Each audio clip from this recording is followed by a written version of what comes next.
Be advised, massive spoilers about Clair Obscur Expedition 33 and the following games. I want to make this clear, this isn't a review.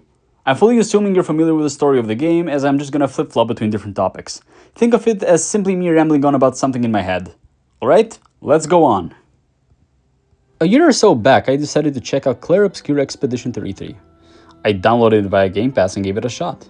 And I must say, turn-based RPGs were never my thing, outside of maybe Persona, but that's more of a I tolerate the gameplay type of situation. But I went in with an open mind because I'd heard a lot of good things about it, so I was curious. It took me about 15 to 20 minutes to get past the prologue, and I was stunned. This was genuinely beautiful, and I almost wanted to cry.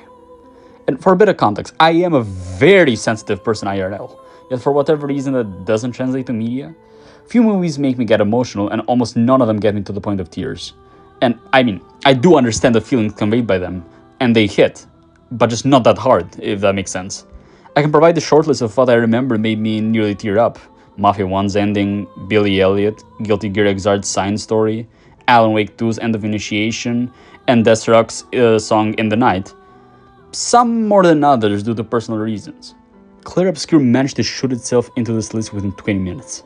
I stopped my playthrough there and started back up with a friend, and we played the main campaign from start to finish during that summer. And I have to say, it's truly magical. It might be one of, if not my favorite story in a game. Ever. The music is superb and makes my weak heart sink at times, even taking into account what I mentioned earlier.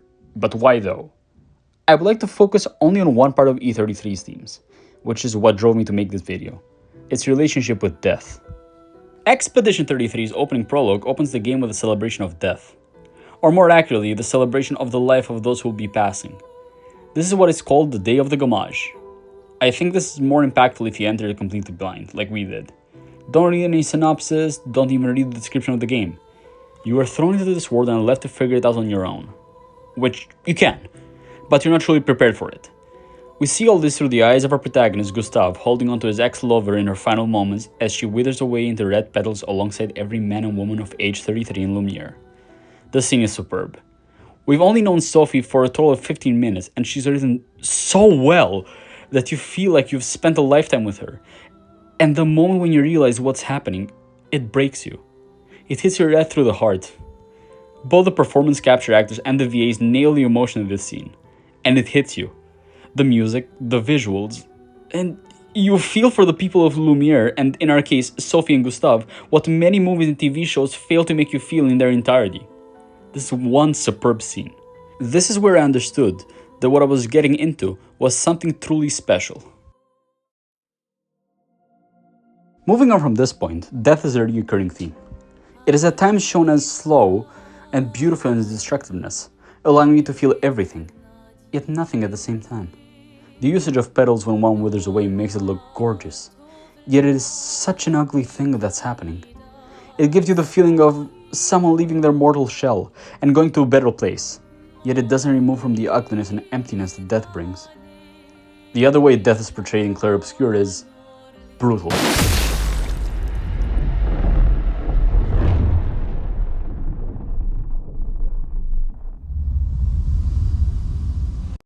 It is quick, sudden, unexpected, and heart-ripping in its visceral motion. And I don't mean in a glorification of killing or death type of manner. No, it's scary. Since the first moment when you encounter Renoir in the main continent, and you see the massacre of the expedition, you feel horrified at every moment you hear bass drops. You know how quick yet painful death is for these characters, and having a small roster for expeditioners in Act 1 aids to that fear. And it's not just shock value. Yes, it does shock you, but it leaves deep scars on the surrounding cast and you, the viewer, too, after getting attached to these characters. The way they are written and acted makes them feel real. You don't need a tragic backstory for them to make you feel attached to them. You don't even need a backstory for them. They're just written as likable, charming, real characters. And that's what matters. After about 7 hours into the game, you sort of build a sense of security. These are your characters for the game. Gustav is the everyman protagonist you're gonna see build up as a hero during the story, and together you're gonna take down the paintress that caused all of this death. Until it happens.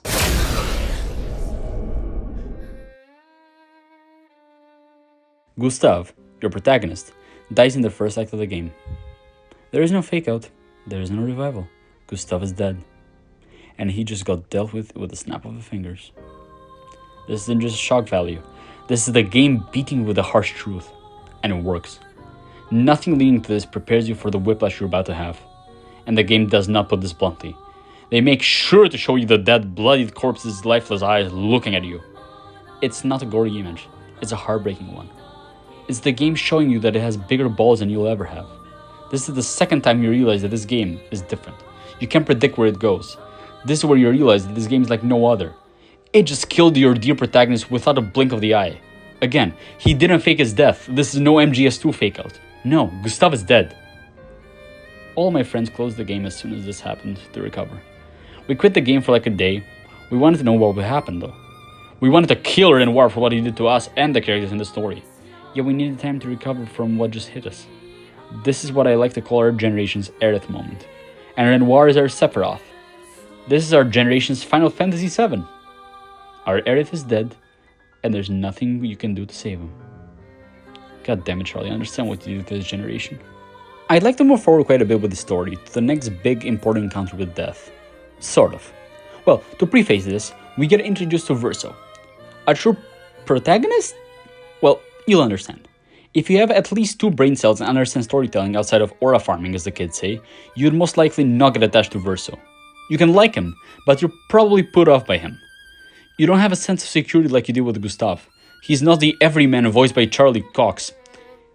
He's the perfect brooding warrior voiced by Ben Starr. You don't trust Verso.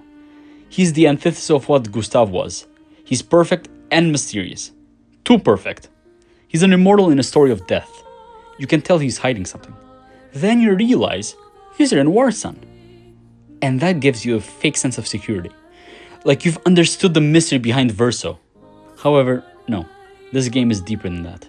You still feel that something is missing. There's got to be more to him. In a scene where you get to battle Renoir, Monoko's son, Noko, dies due to Renoir's attack.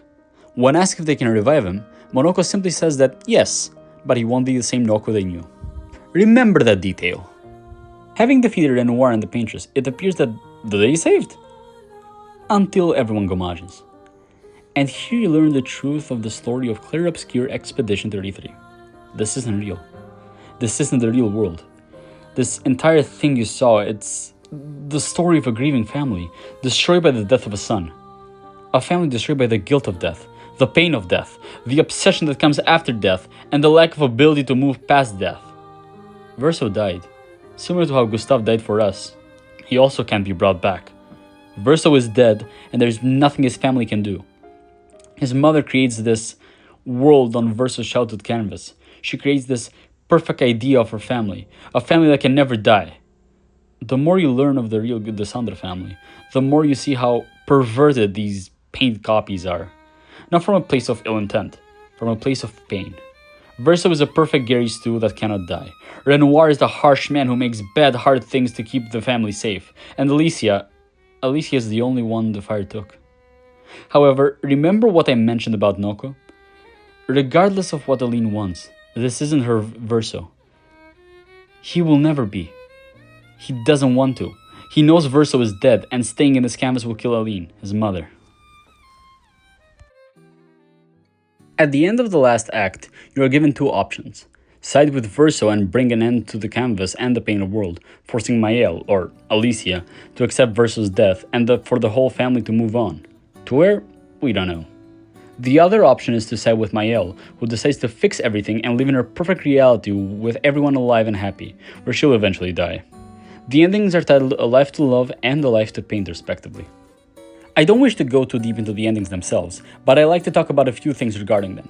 They're both bad endings. Not bad in a writing sense, bad as in they're rough and painful endings. They are grey endings. You have it rough whichever way. It all depends on where you stand morally and philosophically. I like that. That is life. Not in the choosing reality, I mean, but in the hard choice one has to make when it comes to. It's not supposed to be a happy ending. They're both the bad ending. Which one is more or less is up to you. For future reference, which will make sense a tad later on, my choice was Verso. The game does something genius. Remember how Gustav died? By this point in the story, Gustav's death is something so insignificant to us after seeing the bigger picture. However, it still matters to Mael.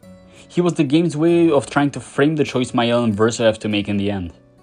In the 7 hours we get to meet Gustav, by making him this real, we've sort of created a form of parasocial relationship with him, a fictional character, to the point where we hurt when he dies. In the same nature, Alicia or Mael, I guess, hurt when learning that the world she knows isn't real. To both us and the character, Gustav and the other characters are not real. What we do with that information is up to us and them. Something else I'd like to talk about are the two songs we hear when facing Renoir, On vit ta mère and On vit apprendre, or for us non-French speakers, A Life to Love and A Life to Paint. If you go to translate the lyrics of the songs, you'll see two things. The entirety of the battle track is sung from both the perspectives of Renoir and Aline. Part of the lyrics is about the wife losing herself in the creation and her loving husband desperately trying to pull her back, trying to keep the family safe and alive. The other part of it are notes of grieving sung about Verso. They're both sort of layered on top of the other. It makes the song so much more powerful and quite frankly beautiful to listen to, having understood this.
Now, to something more serious. To preface, I'd like to say, you don't know me. Yeah, no shit, I know, but what I mean is, outside of 1 to 2 moments in some anniversary videos, I've never shown who I am to this channel. I prefer to use the persona you all know. You don't know my name, you know the DC Fan XO, since I think it's a good life principle to keep your life and your creative career separate on face value. However, for a change, I'll open up a bit for this video to make sense. For me to convey why this game resonates with me. At about the time when I started playing Clair Obscur, I lost someone close to me. It was something I knew was coming, however, nothing can prepare you for the moment when it truly passes that hypothetical line. In times of despair, I usually connect to art to cope. I connect to a piece of art to get me through it, and I let myself out of creation in itself. It happened when I was going through a rough patch in 2022, where Southern Frontiers was the game that got me through it, and one of my personal projects helped too. This time, it was Clair Obscur. I had never lost anyone close to me up to this point. I mean, I did, but never someone I was genuinely close to, just names of people I might have met up as a kid, or maybe that I barely remembered. Up till this point, the closest someone I had lost, emotionally speaking, I mean, was hearing that the voice of my childhood, Kevin Conroy, had passed. This was, as you would expect, untreated territory for me, hence why it impacted me doubly as hard as it would have normally. It was exam season, and this was another thing to pile on top of the stress. I chose to live in my own little bubble for a while, acting as if nothing had happened. That was until my parents sort of dragged me down into reality. I thank them for that in hindsight. Perhaps more delicate methods could have been chosen, but still the point comes across. I must move on. I saw myself in the story of Clair Obscur. I saw my father in Verso and Renoir, and myself in Mael and Aline. Of course, it's not one-to-one, but when did something ever have to be that to be relatable? That's why I chose Verso's ending immediately. Death is inevitable. It is something coming for all of us one day. It might be sudden, it might be harsh. It might even be a thing of beauty to see someone be free of their suffering in some cases. But one thing stands consistent. We must move on. It's a story that shows men's relation with their creation in times of grieving and suffering, and how much we should lose ourselves in it, or more accurately, how we shouldn't. Of course, I'm not claiming to have some sort of weep story or something. People I know have it worse than I, and I still think about those to this day too. And again, I don't know how to react to them. I'm naive. But that's not the point. The point is, moving on is universal. Life continues and you just have to find the road ahead for you, no matter how hard that might be. I think that's about all I wanted to show from this conversation. Again, it's not a full analysis of the game or its ending, since you can carve for hours and branch into 100 different paths with that way. You can go into how the endings are sort of selfish in a way, and maybe the 33rd of December implies another layer of reality, and so much more. But that's not what I wanted to talk about. I wanted to purely focus on the game in a more personal sense. This game means a lot to me, and it has helped me in my personal life tremendously. Both this and works like Albert Camus' The Stranger are ironically works of fiction where the concept of death plays a vital role, which have become key inspirations in my own personal writings and projects. In all honesty, last summer was quite transformative. By June, during the previous hard time I mentioned, I had gained a lot of weight due to stress eating and basically had made a mess of myself. In a sense, I had also turned into a bit of a prick. And I got to improve a lot of those. I lost a lot of weight in 3 months and got to self-improve in many social aspects. I learned how to move on from loss, and hopefully I remind myself how to have the balls to talk to a girl. Part of those were the things I consumed during this time. I missed watching a hopeful movie like Superman, though it's not for everyone. It reminded me that, yeah, you have to be kind and a better man in general, and I feel like the world needed that. Clair Obscur is much the same. It's a grim one at that, but handled with a caring hand. It's one of those core experiences one has. It is to me like Hugh Grant is my spirit animal in rom-coms and my non-existing dating life. Why do I keep bringing that up? Well, I think that's pretty much all I had to say. Yeah, so see ya for Controller Resonant!